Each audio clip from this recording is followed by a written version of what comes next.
I, 25M, have been working as a freelance writer for a small company that specializes in creating content for their clients' social media channels. They pay me per article, and it's usually around $500 to $750 per piece.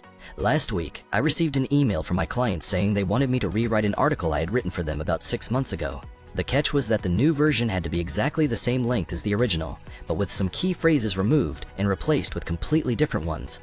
I politely asked if this was a mistake, but they insisted it was a requirement. They even went so far as to tell me that if I didn't comply, they would have to re-evaluate our working relationship. So, I did what I thought was right. I rewrote the article without changing its length or content, but when I submitted it back to them, they said it wasn't good enough and that I needed to make some substantial changes.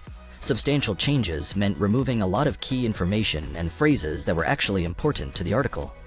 It felt like they wanted me to rewrite the entire thing from scratch, but without telling me what specific things they didn't like. I tried to explain to them that this was unreasonable and that I wouldn't be able to produce high-quality work if they kept making these demands. But they just kept saying that it was a requirement and that I needed to follow their instructions to the letter.